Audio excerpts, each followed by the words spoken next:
નમસ્કાર. અઠવાડિયાના અંતે પત્રકારોની જમાવટ સાથે હું છું દેવાંશી અને સ્ક્રીનમાં તમને વરિષ્ઠ પત્રકાર હિમાંશુ ભાયાણી દેખાઈ રહ્યા છે.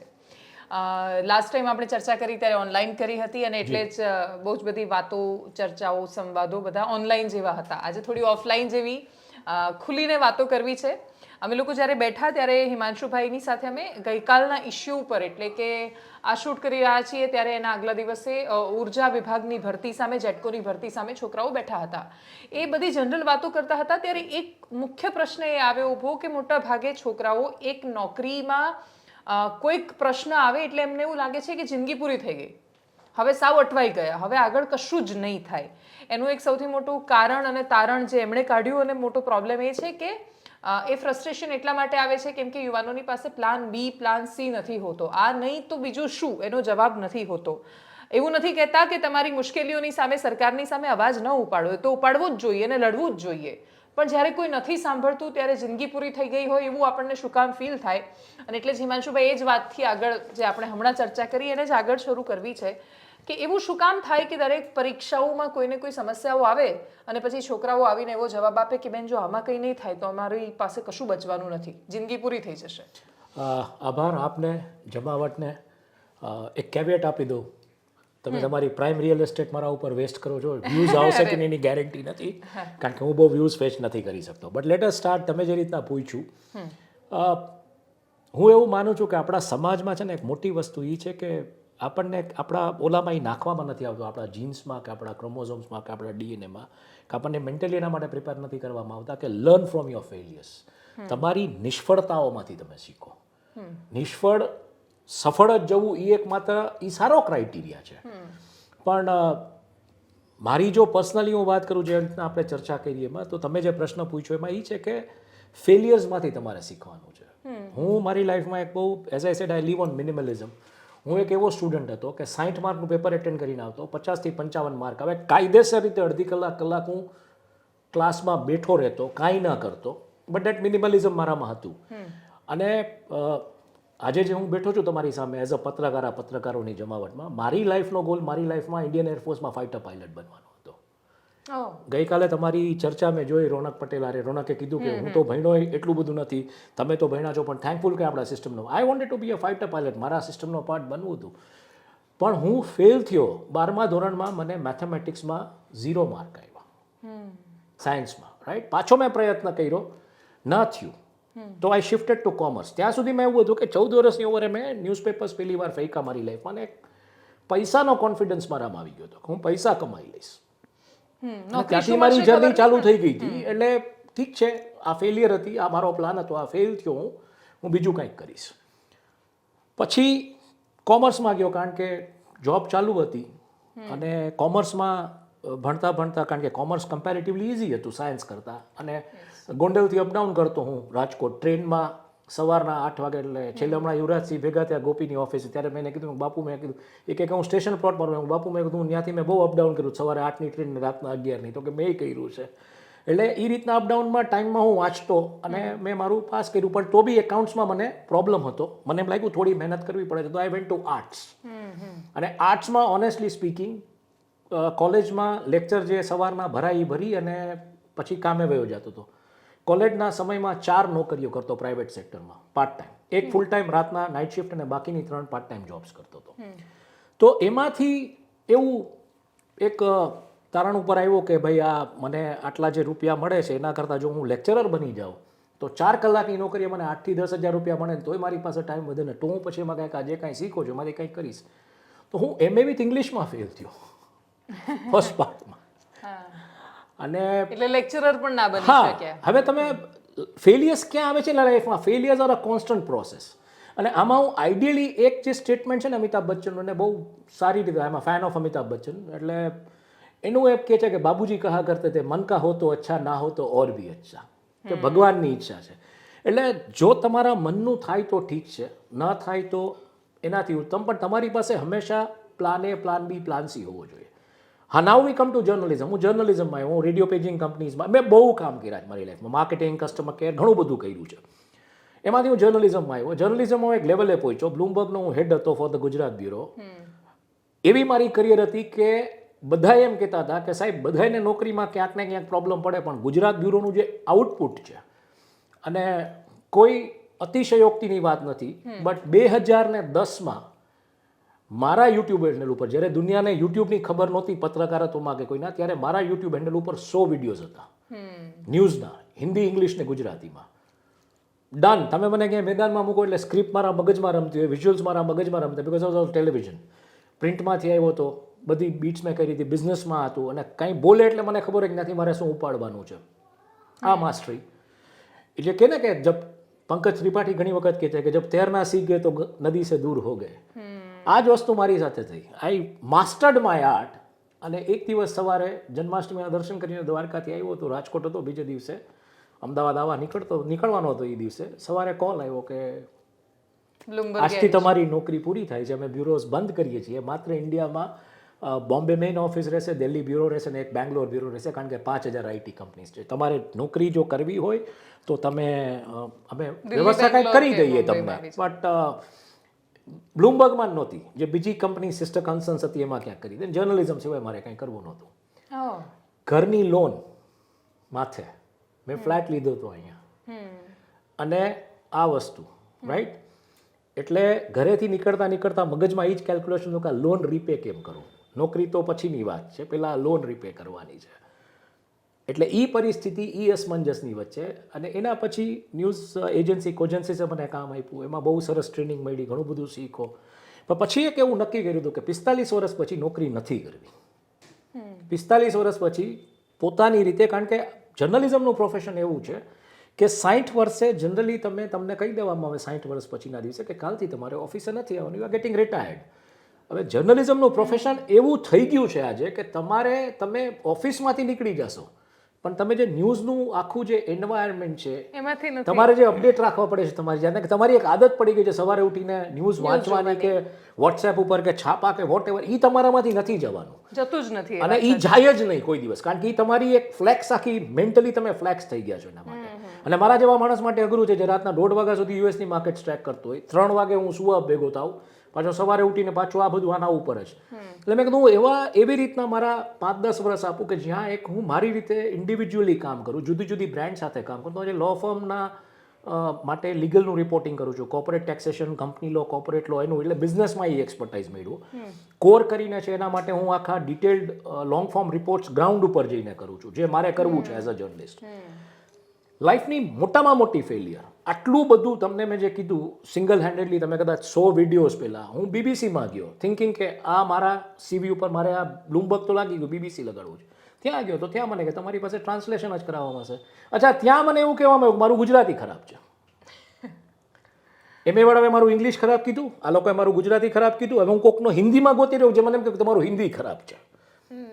અને મારા જે વિડીયો કલેક્શન્સ છે એ બધા હિન્દી, ઇંગ્લિશ, ગુજરાતી 3 લેંગ્વેજમાં છે. સૌથી પહેલાં 100 વિડીયોઝ જો કોઈ ન્યૂઝના કોઈ ક્રિએટ કર્યા હોય ગુજરાતમાં, તો એ છે મારા હેન્ડલ ઉપર. સો ફેલિયર્સ એ એક તમારું મેન્ટલ સ્ટેટ છે. આ નથી તો બીજું શું, એ તો હોવું જ જોઈએ. અને એઝ તમે ઓપનિંગમાં રાઇટલી કીધું કે એનો અર્થ એ નથી, અમે તમને ડિસ્કરેજ નથી કરતા તમે તમારા હક માટે ફાઇટ ન કરો. હક માટે ફાઇટ કરવું જ પડે, હક માટે ફાઇટ કરવું જ જોઈએ. પણ મન કા હો તો અચ્છા, ના હો તો ઓર ભી અચ્છા, અને જબ તૈરના સીખ ગયે તો નદી સે દૂર હો ગયા. આ 2 સેન્ટેન્સને યાદ રાખીને લાઈફમાં આગળ વધો, મૂવ ઓન. એક મૂવીનો ડાયલોગ છે અને એક સરસ એનો કહેવાય છે કે ખુદી કો કર બુલંદ ઇતના કે ખુદા ખુદ આકર પૂછે કે બતા તેરી રઝા ક્યા હૈ. બેન્ડ હતું એનું આખું છે, જે પાકિસ્તાની બેન્ડ હતું, સૈયોન એનું જે આખું એક સોંગ છે ને. હા, એટલે નોટ ઓનલી દેટ, તમારે, અને તમે એક વસ્તુ સમજી લેજો લાઈફમાં, મિનિમલિઝમ ઉપર જીવતા શીખી જાઓ. ઓલાએ કાર લીધી એટલે હું કાર લઉં. મને કેટલા બધા લોકોએ કીધું તું, મને કે તમે હવે બ્યુરો ચીફ છો, ગાડી લ્યો. મેં કીધું મને તો બેક આવે ને પાછળ આવે ને હવા આવે તો મને નીંદર આવી જાય છે. હું આજ સુધી કાર ચલાવતા નથી શીખું. આજની તારીખે બાઇક લઈને રાજકોટથી અમદાવાદ આવું, અમદાવાદથી રાજકોટ, એ તમને કામ લાગ્યું નહીં તો ઘરની લોન સાથે ગાડીની લોન ની નોટ ઓનલી ધેટ. અને મારામાં એ વસ્તુ આવી જ નહીં કે મને એર કન્ડિશન ગાડીમાં આઈ કેન સ્ટે. હું વરસાદમાં મારું બાઇક ચલાવી શકું, ક્યાંક ઊભો રહી જાઉં, ચા પી લઉં. સો આઈ મીન તમે લાઈફમાં એવા થાવ. એક જમાનો હતો કે ફિઝિકલી પેરેન્ટ્સ પણ તમને એવું કહેતા કે તમે લાઈફમાં બધા મોલ્ડમાં, ને બીજું શું હતું કે એક હું એક આમ કિડ બોર્ન ઓફ 70s, એટલે 70sનો એક બહુ પ્રચલિત વાત હતી, તમને કદાચ તમારા પેરેન્ટ્સ આ જ વસ્તુ શીખડાવી હશે કે ચાદર પ્રમાણે પગ પોળા કરવા. વાત સાચી છે. અત્યારે શું થઈ ગયું છે, અત્યારે પગ પોળા કરી નાખો પછી ચાદર એવડી મોટી સીવડાવી લેશું, એ નથી થતું કોઈ દિવસ. ડિમિનિશિંગ લો ઓફ ડિમિનિશિંગ જે છે, સાયન્સમાં તમે ભણ્યા છો, જે લો ઓફ ડેપ્રિશિએશન લાગુ પડે, તમારી આવક કે તમારા પૈસાની વેલ્યુ કોમર્સના અમુક લોસ પ્રમાણે વધશે કે નહીં તમને ખબર નથી. એટલે જે છે એમાં જીવો અને તમે મિનિમલિઝમમાં સારામાં સારી રીતે જીવી શકો છો. એવું નથી જીવી શકતા. સારામાં સારો સ્માર્ટફોન વાપરી શકો છો, સારામાં સારી રીતે તમે બધે હરીફરી શકો છો. ભારત દેશ એવો છે કે એમાં કોઈ એવડા બધા એક્સપેન્ડિચર નથી જો તમે ફાલતુ ખર્ચાઓ ના કરો તો. હા, એટલે ખુશ રહેવા માટે રૂપિયા હોવા જરૂરી નથી.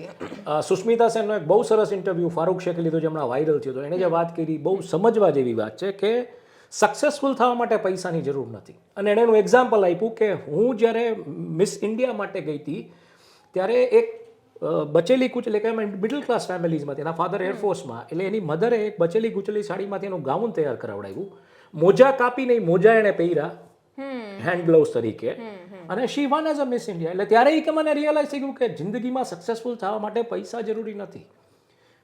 અચ્છા, હું એમ કહું છું પૈસા તમને કોન્ફિડન્સ આપે છે, જરૂરી ડેફિનેટલી નથી. પણ તમે 4 મિત્રો ક્યાંક બેઠા હો અને તમે એમ કહો કે ભાઈ ચાલો ઓર્ડર કરો સેન્ડવિચ કે કોફી કે જે કંઈ કે વડાપાઉં કે દાબેલી કે વોટ એવર, ઢાબા ઉપર ક્યાંક ખાવ છો, તો ખિસ્સામાં પૈસા તમે કહી શકશો.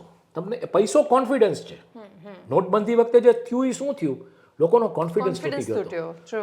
પૈસા બેંકમાં હતા, ખિસ્સામાં નહોતા, એ કોન્ફિડન્સ તૂટી ગયો હતો. એ જ વસ્તુ કોવિડ વખતે થઈ, પૈસા ખાલી થતા ગયા. પૈસો તમારો કોન્ફિડન્સ છે. બાકી દેવાંશી, ઓસ્ટ્રેલિયામાં હું ગયો તો, ભારતીય મૂળના મારા ખિસ્સામાં 10,000 રૂપિયા અને 1,000 અમેરિકન ડોલર, ત્યારે ડોલરની વેલ્યુ 2009માં કંઈક 45 રૂપિયાની આસપાસ હતી. ખિસ્સામાં 55,000 રૂપિયા. રાતના ખાવાનું નહોતું મળ્યું, કરન્સી નહોતી. એ કરન્સીઓ એક્સચેન્જ કરતા ભૂલી ગયો ઓસ્ટ્રેલિયન ડોલરમાં. પછી અમને લકીલી એક લેબનીઝ રેસ્ટોરન્ટમાં એક સ્ટુડન્ટ હતો, એને અમને કન્વર્ટ કરીને આપ્યું. ને અમે એ મારા ફેસબુક ઉપર હજી રાતનું લીધેલું મારું ડિનર ચીઝ કેક ને એવું, જે આપણને ખાવું ન ગમે પણ એ ખાઈ નહીં. સો આઈ મીન તે દિવસે એ રિયલાઇઝ થયું હતું કે પૈસા જ સર્વસ્વ નથી. ખિસ્સામાં 55,000 રૂપિયા તમને ખાવાનું ન મળે. વાત સાચી છે. જો આના પરથી બીજું પણ એક વાત, એમણે જે પેલી બ્લૂમબર્ગ કે બાકીની બધી સંસ્થાઓની વાત કરી, પત્રકારો આખી દુનિયાની જોબ ક્રાઇસિસ પર કે પછી બાકીની બધાની જતી નોકરી પર, એ નોકરીમાં આવતા સંઘર્ષો પર, એમના પગારો પર બૂમ પાડીને લખે છે. કમનસીબે પત્રકારો પર જો લખાવાનું શરૂ થાય તો કદાચ દરેકને એવું લાગશે કે નહીં, મારી પીડા તો બહુ નાની છે, અમારા દુઃખ બહુ નાના છે. એના પરથી મને આ લોન ને બધા વાત પરથી મારે આવું છે કે ભારતીયો શેર બજારમાં ખાસું બધું ઇન્વેસ્ટ કરવા માંડ્યા છે. તમે બિઝનેસ જર્નલિસ્ટ છો એટલે મારે તમારી પાસેથી એ સમજવું છે. આપણું માર્કેટ સરસ બૂમ પડાઈ રહ્યું છે, બધું ઉપર જઈ રહ્યું છે. જેની પાસે બહુ ઓછા રૂપિયા છે એ પણ એવું ઈચ્છે છે કે એફડી ઇન્ટરેસ્ટ આપતી નથી, બીજી કોઈ જગ્યાએ રિટર્ન મળતું નથી, તો મ્યુચ્યુઅલ ફંડ્સ લઈ લઈએ, શેર માર્કેટ લઈ લઈએ, ક્રિપ્ટોકરન્સી. હા, એક્ઝેક્ટલી, ગોલ્ડ. હા, એટલે આ બહુ બધા જે રસ્તા ખુલ્યા છે એની અંદર તમે એનું ફ્યુચર ક્યાં જોઈ રહ્યા છો? કે આ માર્કેટ સરસ જશે અને ફાયદો અપાવશે કે પછી તેજી પછી મંદી? ના, ઇન્ડિયામાં છે ને, જો ભારતમાં તમને બહુ ફ્રેન્કલી કહું, તમે આખું સ્ટોક માર્કેટ એનાલાઇઝ કરશો તો મેજોરિટી જે નિફ્ટી 500 કંપનીઝ છે એનો જે મેજોરિટી જે એરિયા, જે નિફ્ટી 500 કંપનીઝમાં જે મોટાભાગની ઇન્ડસ્ટ્રી છે એ બેન્કિંગ અને ફિનાન્સ છે. યસ. અને banking and finance is a part of the day to day routine life. પછી ક્યાંક ઓટોમોબાઈલ્સ આવે છે, ફાર્મા આવે છે, ઓઇલ એન્ડ ગેસ આવે છે, આ બધું આવે છે. પણ બેન્કિંગ અને ફિનાન્સ જે રીતના ડિજિટાઇઝ થઈ રહ્યું છે, બીજું ત્રીજું થઈ રહ્યું છે, જનરેશન આખી એક લીપ લઈ રહી છે, ડિજિટલ કરન્સીઝમાં એમાં જઈ રહી છે, એમાં જે આવે છે એ ડેમોગ્રાફિક ડિવિડન્ડ્સની જે હંમેશા સરકાર, ભારત સરકાર વાત કરતી હોય છે કે ડેમોગ્રાફિક ડિવિડન્ડ્સ છે, તમે આ ઇન્વેસ્ટ કરો તો એ જોતા એવું લાગે છે કે હજી ઘણી નવી કંપનીઓ માર્કેટમાં આવશે. સ્ટાર્ટઅપ્સ જે આજના છે એમાંથી જે સક્સેસફુલ થશે, લાઈક ક્લાસિક એક્ઝામ્પલ, જમાવટ મીડિયા કાલ સવારે ઈ લેવલે પહોંચે તો they can get listed on NSE small exchanges જે છે બધા, મીડિયમ MSME એક્સચેન્જીસ, એના ઉપર તમે જઈ શકો છો. એ કેટેગરીમાં ક્વોલિફાય તમે થાવ. અને એ આજથી 10-15 વર્ષ પછી એ સંભાવનાઓ છે. એવી ઘણી બધી કંપનીઝ છે. મોટામાં મોટી જે સમસ્યા જે છે એ શું છે કે જે મોટામાં મોટો પ્લસ પોઈન્ટ માઇનસ પોઈન્ટ જે કહ્યું એ શું છે કે ભારતમાં જે કંપનીઓ છે, આપણને બહુ સરસ લોર્ડ મેઘનાથ દેસાઈ એક ઇન્ટરવ્યુ મને માઇકામાં કીધું હતું, અને હું અહીં રીકોટ કરું છું લોર્ડ મેઘનાથ દેસાઈને જ, કે west is the innovator east is the consumer. વેસ્ટમાં આઈપેડ બને છે, આઈફોન્સ બને છે, વિન્ડોઝ બને છે, સોફ્ટવેર્સ બને છે, બધું બને છે. Consume We are ઈસ્ટમાં consuming it. Asia consume કરે. એશિયા મોટામાં મોટું માર્કેટ. એશિયામાં ભારત ને ચાઇના. એટલે ઈ થશે. પણ પોઈન્ટ ઈ છે કે ઈ કસ્પ ક્યારે આવશે, શું થશે, ઈ જોવું પડશે. સામાં બીજા ઘણા બધા પરિબળો છે. લાઈક હાલમાં જ સમાચાર છે ડેટના 200 કરોડ 205 કરોડ 205 લાખ કરોડનું દેવું, જે એક જમાનામાં 2014માં 55 લાખ કરોડનું તો 10 વર્ષની અંદર આ દેવું થયું છે. હવે એ સર્વિસ કરવા માટે અત્યારે તમે ₹1.43 ચૂકવો છો. એટલે તમે એ પાછું ડેટ સર્વિસ કરવા માટે પાછું તમે વર્લ્ડ બેંકથી ક્યાંયથી કમાતી વ્યાજ ને બધું લોન ને બધું લેશો. તમારું સોવરિન રેટિંગ તમે ઇન્ટેક્ટ રાખશો. તો આપણે ફીચર ડાઉનગ્રેડ કર્યું કે મૂડીઝે ડાઉનગ્રેડ કર્યું કે મૂડીઝે અપગ્રેડ કર્યું કે મૂડીઝે સ્ટેબિલિટીની વાત કરી. ઈ રેટિંગ તમારે કોન્સ્ટન્ટલી મેન્ટેન કરવાનું છે. એના માટે તમારા ફોરેક્સ રિઝર્વ્સ, તમારો જે ડેફિસિટ રેશિયો છે, ટ્રેડ ડેફિસિટ રેશિયો, તમારું જે ગોલ્ડ રિઝર્વ અને ઓફકોર્સ તમારી જીડીપી, આ બધા ફેક્ટર્સ. હવે આ કેટલું મેન્યુપ્યુલેટેડ છે, શું છે, એના ઉપર આપણે ચર્ચા નહીં કરીએ, કારણ કે એ એક આખો જુદો વિષય છે પાછો, રાઈટ. પણ આ બધી પરિસ્થિતિમાં જેમ જેમ વસ્તી વધતી જશે, જેમ જેમ કન્ઝમ્પશન વધતું જશે, classic example Parle G glucose biscuit, bottom of the pyramid કન્ઝમ્પશનની જો વાત કરીએ તો એ આવે છે કે ₹5 એની સામે ટક્કરમાં હવે આવી છે કંપનીઝ લાઈક ગોપાલ, જે ₹5 તમને ગાંઠિયા આપે છે. સો બોટમ ઓફ ધ પિરામિડ ઇન્ડિયામાં બહુ મોટું કન્ઝમ્પશન માર્કેટ છે, પણ આજે 80 કરોડ લોકોને મફતનું અનાજ મળતું થઈ ગયું છે. એટલે એ કામ કરશે કે નહીં અને ઈ રોલ થશે કે નહીં એ દિશામાં એ જોવું પડશે. જો એ કામ નહીં કરે તો મિકેનાઇઝેશન જે રીતના હશે, કારણ કે આજે રોડ્સ ફટાફટ બને છે પણ એમ્પ્લોયમેન્ટ એવડું મોટું નથી, કારણ કે મશીન્સ આવી ગયા છે એમાં. એટલે આ બધી પરિસ્થિતિમાં આવી બધી જે કંપનીઝ હશે એ ડેફિનેટલી માર્કેટમાંથી પૈસા લેશે, એનું એ ડિવિડન્ડ આપશે, રિટર્ન્સ આપશે, અને આ હજી ઉપર જવાની સંભાવના અત્યારે દેખાઈ રહી છે. સિવાય કંઈક પાછું ઇઝરાયલ હમાસ જેવું કે કંઈક થાય કે એની અસરો, કારણ કે આપણે શું છીએ, આપણે ભારત એક એવો દેશ છે, આપણે જે stock market is fantastic, investment instruments are fantastic, પણ આપણી જે કોર કન્ઝમ્પશનની કમોડિટી છે એ ઓઇલ છે, અને ઓઇલ આપણે ઇમ્પોર્ટ કરીએ છીએ. આઈ થિંક તમે NIMC જેમાંથી ભણ્યા છો. શિરીષ કાશીકરને મેં 2014માં એક લખ્યું હતું કાંઈક, એને બધાને વાયરલ કર્યું હતું ઈમેલ ઉપર. ત્યારે મેં કીધું હતું, કદાચ એની પાસે હશે હજી, કે મોટામાં મોટી ચેલેન્જ આ છે કે ઓઇલ એના પ્રાઇઝિસ, બધી વાત સાચી, પણ ઓઇલ એના પ્રાઇઝિસ, અને વર્સ્ટ પાર્ટ એ છે કે ઓઇલ ખરીદવા માટે તમારે કરન્સી ઇમ્પોર્ટ કરવી પડે છે. કારણ કે ભારતીય રૂપિયામાં ક્યાંક વાત આવે છે, પણ અલ્ટિમેટલી ભારતીય રૂપિયામાં એટલે તમારે જેનો બેન્ચમાર્ક પ્રાઇસ છે $80 એની સામેના રૂપિયા તમારે આપવાના છે.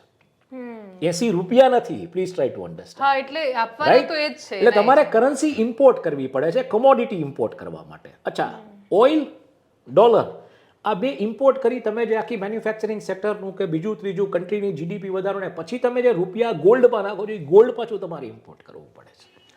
અને ઈ ગોલ્ડ ઇમ્પોર્ટ કરવા માટે તમારે પાછી કરન્સી ઇમ્પોર્ટ કરવી પડે છે, રાઈટ? કારણ કે તમારું સોવરિન રેટિંગ તમારે જાળવવાનું, તો તમારે ઇન્વેસ્ટમેન્ટ આવશે.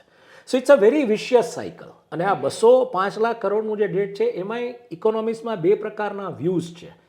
એક ઇકોનોમિક્સની જે લોબી છે એવું માને છે કે અત્યારે કરવું એટલા માટે જરૂરી છે કે એક જમાનામાં જ્યારે ભારત દેશ સ્વતંત્ર બન્યો ત્યારે વોટરવેઝનો જે પ્રોજેક્ટ હતો એની જે આકલન કરવામાં આવ્યું હતું 10,000 કરોડની આસપાસ હતું, પણ ત્યારે ભારત પાસે એવડા રૂપિયા નહોતા. આજે ઈ પ્રોજેક્ટ છે એ લાખો કરોડોમાં જઈ રહ્યો છે, અને હવે તમારે કરવો જ પડે એમ છે. કારણ કે તમે જેમ ઇન્ફ્રાસ્ટ્રક્ચર વધારશો તો ડીઝલનું કન્ઝમ્પશન વધશે, પેટ્રોલનું કન્ઝમ્પશન વધશે, એ પાછું તમારું ઇમ્પોર્ટ ઓઇલ બિલ મોટું કરી રહ્યું છે. એટલે આ જે ડિબેટ છે ને એ ડિબેટ સમજવા જેવી છે. અને પોઈન્ટ એ નથી કે તમે આ વધારો છો, ડેટ વધારો, ડેટની સાથે તમારે સૌથી મોટી જોબ ક્રિએશન કરવી પડશે. જો જોબ ક્રિએશન તમે કરી તો એ રૂપિયા લોકોના હાથમાં ડિસ્પોઝેબલ આવશે, તો એ ખર્ચશે, અને તો તમારી જે કંપનીઝ રેફ્રિજરેટર બનાવતી હોય, એર કન્ડિશનર્સ બનાવતી હોય, તમારી જેવી મીડિયા કંપની જે કાલ સવારે પેઇડ ફોર્મમાં જાય તો ઈ પેમેન્ટ, આ બધું એમાં થશે. જો એ નહીં થાય તો we are back to square one with a huge date. અને અત્યારે આપણે ₹1.43 આપણે ડેટ માટે સર્વિસ કરીએ છીએ, જે ₹1.50 થશે. 50 પૈસા એટલે 7 પૈસા વધારે, એટલે 700 બેઝિસ પોઈન્ટનો ઇન્ક્રીઝ. તો એ સરકાર ક્યાંથી લઈ આવશે? એ ઓબ્વિયસલી ટેક્સ સ્લેમ કરશે. મે બી બજેટ ઓન એકાઉન્ટમાં કદાચ એ કોઈ એવી વાત ન કરે, પણ પછી જ્યારે પાછા 2024 પછી જે કોઈ પાવરમાં આવશે એને આ ડેટ તો સર્વિસ કરવાનું જ છે. એટલે આ બધું બહુ જેને કહી શકાય કે ટ્રેજેક્ટરીઝ આની બહુ મોટી હોય છે. But yes, India is a growth story, India is a consumption driven story. અને માર્કેટમાં જે પણ કાંઈ આવશે, લાઈક પરાગ મિલ્ક ફૂડ કરીને એક કંપની છે જે આ ગો ચીઝ ને ગોવર્ધન ચીઝ ને એવું બધું બનાવે. હવે એનું બિઝનેસ મોડલ એવું છે કે એ હાઈ નેટવર્થ ઇન્ડિવિજ્યુઅલ્સને બોમ્બેમાં એવું બહુ કોસ્ટલી મિલ્ક પ્રોવાઈડ કરે છે ઘરે ઘરે. અને એના જે કસ્ટમર્સ છે એ બધા આઈ મીન ફિલ્મ સ્ટાર્સ છે, ઇન્ડસ્ટ્રીયાલિસ્ટ. એટલે એની જે મિલ્કની બોટલ છે ગૌરી ખાને ડિઝાઇન કરી છે. રાઈટ. સો આ બધી વસ્તુઓ છે. અને ભારત એવો દેશ છે કે એમાં 50 રૂપિયાવાળો શર્ટ પહેરવાળો માણસ એ મળશે ને 50,000 વાળો શર્ટ પહેરવાળો માણસ. એટલે ભારતમાં જો તમારે ખરેખર અર્થતંત્ર બીજું ત્રીજું માર્કેટના બધું લઈ જવું હોય આગળ, તો ભારતની જે કન્ઝમ્પશન સ્ટોરી છે, અને ભારતની કન્ઝમ્પશન સ્ટોરી શું કામ છે એ બહુ ઇન્ટરેસ્ટિંગ છે. આપણી પાસે ફેસ્ટિવલ્સ છે, આપણી પાસે લગનગાળો છે, આપણી પાસે ધાર્મિક પ્રસંગો છે, લિક્વિડિટી સરસ રહે છે, પૈસો ફરતો રહે છે. દ્વારકા જેવું ગામ છે. આજે હું તો દ્વારકા ફ્રીક્વન્ટલી જાઉં છું. મારું તો લાઈક હોમટાઉન ને મારું લેપ ઓફ માય મધર જેવું છે. રોજનો તમે માનો 50 થી 60 લાખ રૂપિયો કેશી માર્કેટમાં ફરે છે. મંદિરનો અને જે ફિશિંગ હાર્બરનું જે બંદર છે એ કેશ રૂપિયો છે. ત્યાં કોઈ દિવસ દુનિયામાં મંદી હોય, દ્વારકામાં મંદી ન હોય. ત્યાં રોજની 5 ધજા, આટલી ભાગવત સપ્તાહો, આટલા મનોરથો. એટલે આ જે ઇકોનોમી છે ને એ વર્લ્ડમાં ક્યાંય નથી. દુર્ગા પૂજા હોય, દિવાળી હોય, હોલી હોય. આ તમે હોલીમાં આ બધું એવું થઈ ગયું છે, આ બધું આ તારક મહેતાને કારણે હવે સોસાયટીઝ ને બધા કેટરિંગ વાળાને બોલે, ફંક્શન્સ કરે છે. સો આ કન્ઝમ્પશન બહુ મોટું છે. કોવિડમાં જે માર પીડ્યું આ કન્ઝમ્પશન નો પડ્યો હતો. અને એના પછી બધાને એવું લાગ્યું હતું, મને યાદ છે કે બધા ઘરે બનાવતા શીખી ગયા છે, તો ના, હજી બૂમ પડી છે હવે. પણ હવે ઇટ હેઝ પિક્ડ અપ. હવે તમે એસજી હાઈવે ઉપર નીકળો, સિંધુ ભવન રોડ ઉપર નીકળો, જગ્યા ના મળે. એટલી રેસ્ટોરન્ટ્સ છે, એટલી બ્રાન્ડ્સ છે, અને બધા ચાલે છે, બધા ચાલે છે. ટ્રુ. આ મને ઓઇલ પરથી હું ડોક્ટર જયનારાયણ વ્યાસ સાથે એક ચર્ચા કરી રહી હતી ને, એમાં એમણે એક એની પણ વાત કરી હતી કે જેમ કે આપણે પામ ઓઇલ પણ ખાસું બધું ઇમ્પોર્ટ કરીએ છીએ બાકીના બધા સિવાય. આપણું ઓઇલ કન્ઝમ્પશન સખત વધી ગયું છે. એટલે જેમ કે એક વ્યક્તિ ઉદાહરણ તરીકે એડિબલ ઓઇલનું પણ વધ્યું છે, ઓલું પણ વધ્યું છે. પ્રિસાઇઝલી આટલું બધું કન્ઝમ્પશન વધ્યું છે, તો શું એ આપણને અલ્ટિમેટલી આ બાકીની બધા હેલ્થ ક્રાઇસિસમાં પણ તો લઈ જઈ રહ્યું છે કે આપણે બીમારીઓ પણ વધી છે? It's a vicious circle. Corporate નામની એક ફિલ્મ આવી હતી. ઓકે. બિપાશા બાસુ અને કે મેનન ને એ બધા હતું. આઈ થિંક તમારે જોવું જોઈએ. એમાં એક કહે છે કે ચિપ્સે લઈ આવશું ને, ચિપ્સ પછી આપણે મિન્ટ બેઝ એક કાર્બોનેટ એરેટેડ ડ્રિંક લઈ આવશું. એટલે ચિપ્સ ખાધા પછી માણસને તરસ લાગે તો એ ડ્રિંક્સ આપણું લેશે. So this is a consumption story. અને તમે અત્યારે નમકીનની બ્રાન્ડ્સ જુઓ કેટલી થઈ ગઈ છે. વાત સાચી છે. ફાસ્ટ ફૂડની બ્રાન્ડ્સ જુઓ કેટલી થઈ ગઈ છે. રેડી ટુ કન્ઝ્યુમ ફૂડ્સની બ્રાન્ડ્સ તમે જુઓ કેટલી બધી, જે ઓઇલ ડ્રીવન છે બધી મોટા ભાગની. હવે એ પરિસ્થિતિમાં જ્યારે ખાસો ત્યારે ઓબ્વિયસલી સૌથી મોટો બિઝનેસ ફાર્મા કંપની. હા, એટલે બીમાર પડશો તો તમારે હોસ્પિટલ જવું પડશે, દવા લેવી પડશે. છે નહીં, કન્ઝ્યુમર લોઝ એટલા સ્ટ્રોંગ નથી. એટલે આખું આ બિઝનેસનું સર્કલ છે. Obviously this is consumption story, this is a business circle. Consumer laws એ આપણા બહુ સ્ટ્રોંગ કરવાની જરૂર છે. ફૂડ ખાલી ડિપાર્ટમેન્ટ રેડ પાડે એમ નહીં. હા, અને એ પણ જેમ કે હમણાં કોઈક રાજકોટની ડેરીનું કેમ ક્યાંય પાડ્યું હતું, એ લોકોએ ટેસ્ટ સેમ્પલ લીધા હતા 6 મહિના પહેલા, હવે રિપોર્ટ આપે છે કે ફેલ થયા છે. પોઈન્ટ છે બધા લોકો ખાઈને ધરાઈ જાય પછી કે ફેલ થયા. નોટ ઓનલી ધેટ, હું તો ત્યાં સુધી કહું છું કે એક લેવલે તમારે આને લઈ જવું પડશે. અમુક જગ્યાએ હું જોઉં છું કાઠિયાવાડી ફૂડ, હવે એકચ્યુઅલી કાઠિયાવાડી ફૂડ છે જ નહીં.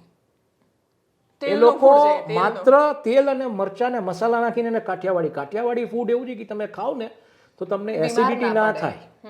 વાત સાચી છે. મેં ગીરમાં ખાધેલું છે એટલે મને ત્યાંનો ઓળો એસિડિટી ના થાય. એની બદલે એને એવા બ્રાન્ડિંગમાં લઈ જઈને ગમે એ વસ્તુ ગમે એ રીતે પીરસવી. આઈ થિંક કન્ઝ્યુમર લોસ તમારે ત્યાં સ્ટ્રોંગ કરવા પડશે.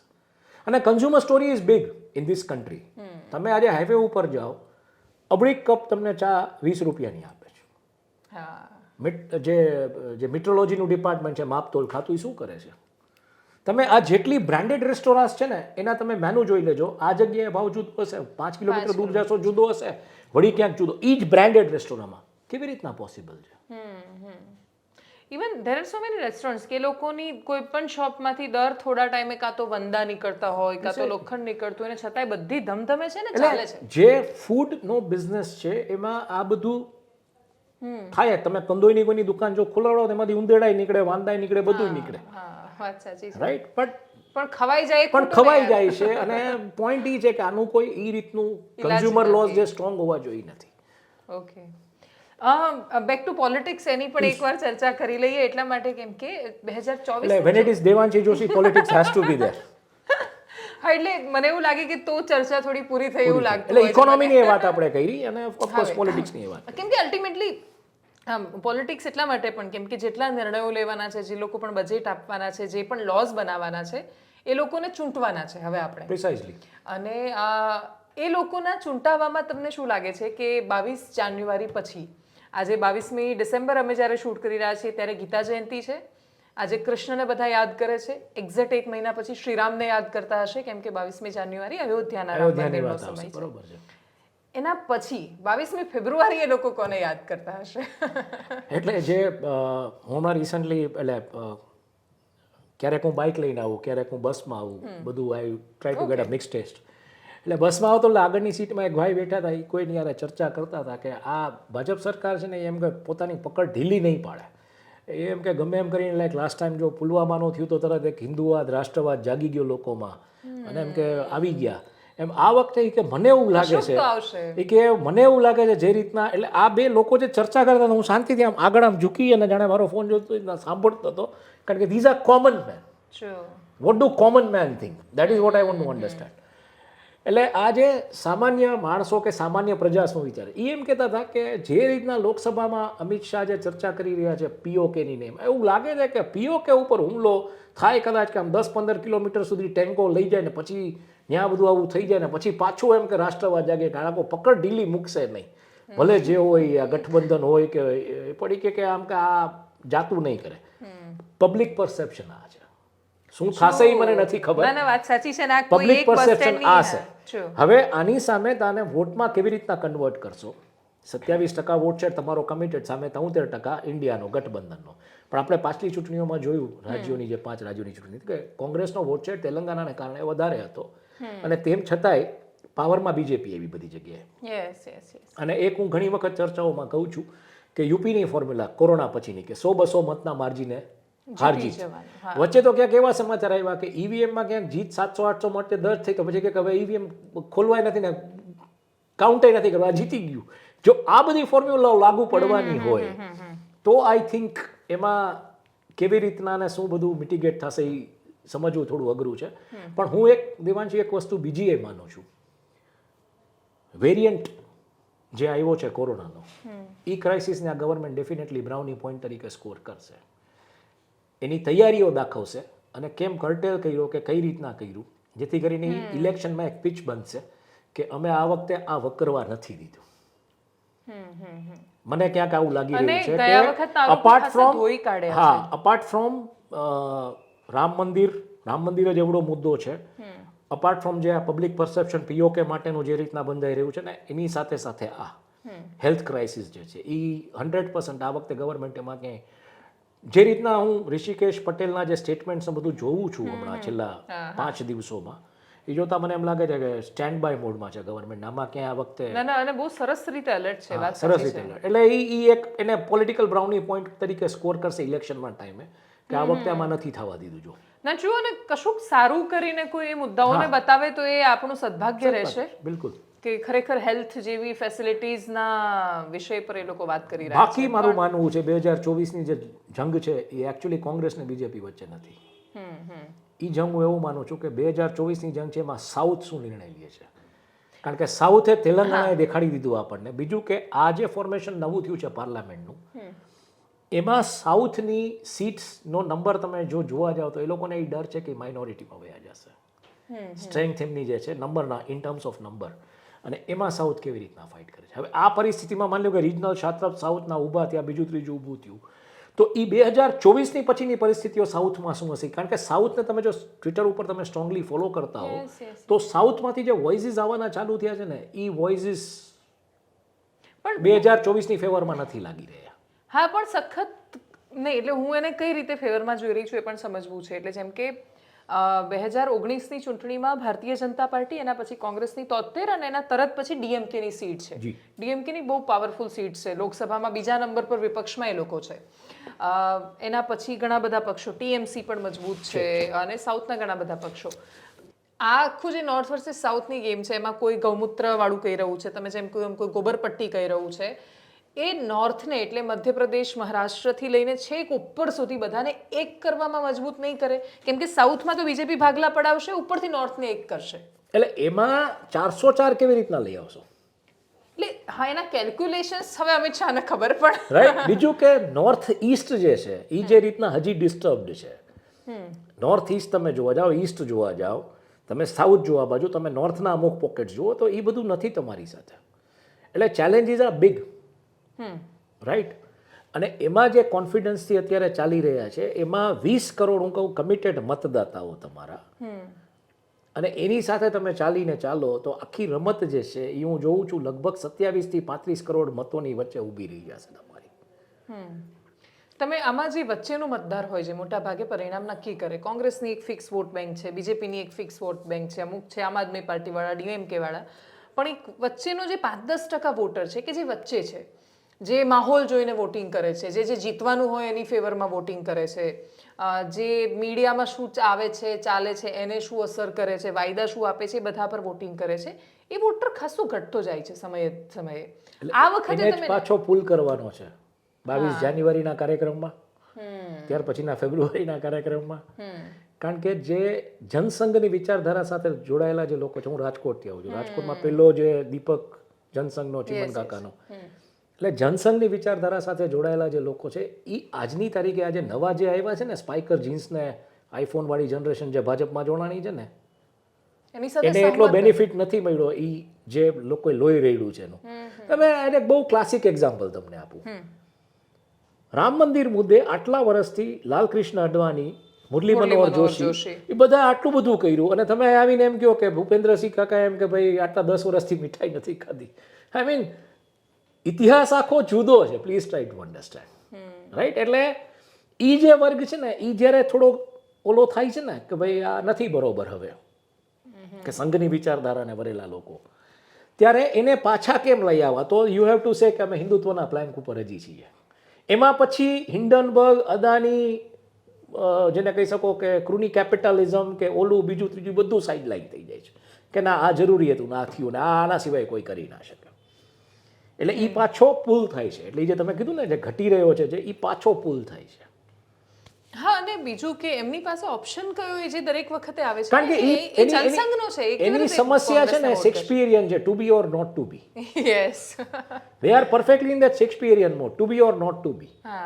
મોટા ભાગના છોકરા એટલા સેટલ નથી જેટલા આજે હું તમને કહું ને સ્પાઇકર આઈફોન વાળી જીન્સની જે જનરેશનના છે, એમને જલસા છે, જે સ્પોક્સપર્સન જ બની ગયા છે. જે બીજું એટલે I would not like to name the person, પણ એક બહુ વરિષ્ઠ સંઘી રાજકોટમાં હતા, એ કહેતા હતા મને કે આ બધું થોડી કે ગોળનાની બિલાની આસપાસના મકોડા છે. એ કે આ લોકોને શું પંડિત દીનદયાળ ઉપાધ્યાયજીની શું આખી ફિલોસોફી હતી, કે જનસંઘની શું વિચાર, શ્યામા પ્રસાદ મુખર્જીની કે આરએસએસની શું વિચારધારા છે, આ કોઈને ખબર નથી. અને એ જે વડીલ છે એમણે કીધું તું મને કે રાજકોટમાં કોઈ પણ છોકરાને ઊભો કરી દો મારી સામે, હું જ્યારે એમ કે સંઘમાં તો એ છોકરાએ કે શાખામાં પ્રવેશ લીધો જ હોય. એટલે એ લેવલે જ્યારે 70s, 80s, 90sમાં જે આખો વેવ કોંગ્રેસનો હતો, ત્યારે શાખાઓ ચલાવી, ઇટ વોઝ નોટ ઇઝી. અને એ લોકો આજે સાઇડલાઇન થઈ ગયા છે. સાઇડલાઇન આમ થઈ ગયા છે પોલિટિકલી, પણ જ્યારે પાછી વાત ઈ આવે કે ના આ તો આ જ કરી શકે, તો પછી એ તરફ વયા જાય છે. હા, અને બીજું કે બધાને ચૂંટણીના સમયે સાચવી લેવાની જે ભારતીય જનતા પાર્ટીની આવડત છે એને બહુ બિરદાવવી પડે. કેમ કે કોંગ્રેસમાં શું થાય કે ચૂંટણી વખતે મોટા ભાગે સાઇડલાઇન કરે, આખું વર્ષ કાં તો સાચવી રાખ્યા હોય, ચૂંટણી વખતે ભૂલી જાય બોલાવાનું. હું કોંગ્રેસ હવે ડિસ્કસ એટલે નથી કરતો, બહુ ઓનેસ્ટલી તમને કહું, કારણ કે મને ક્યાંક એવું લાગે છે કે જે રીતના એક જે ગુજરાતમાં જેમ વિરોધ પક્ષ ખતમ થઈને સિવિલ સોસાયટી ખતમ થઈ છે, એમ સેન્ટરમાં તમે એક વિચારધારા ખતમ કરી નાખી છે. આ એકમાત્ર ચૂંટણી એવી છે કે આમાં ગઠબંધન કેટલું કાઠું કાઢે છે, કેટલું જોર કરે છે, એ જોવાનું રહીએ. પછી કદાચ આપણે કોંગ્રેસની ચર્ચા કરી શકશું. જો કાંઈક એવું રેઝિસ્ટિવ 404ની સામે રેઝિસ્ટિવ એવું લઈ આવી શકે અને એક રીઝનેબલ અમાઉન્ટ ઓફ સીટ્સ એ લોકો લઈ આવી શકે તો. બાકી જે 2024 પછી હું જે જોઈ રહ્યો છું એ બહુ મોટામાં મોટા ડ્રાસ્ટિક ચેન્જીસ સિવિલ સોસાયટીમાં આવશે. અને એનું ક્લાસિક એક્ઝામ્પલ આ છે, તમે અત્યારે જે ગુજરાત હાઈકોર્ટમાં જે મેટર હાલે છે, જે વકીલ માથે ઇન્કમ ટેક્સની રેટ પડી, દલીલો સાંભળવા જેવી છે આઈડિયલી તમે જોવા જાઓ તો.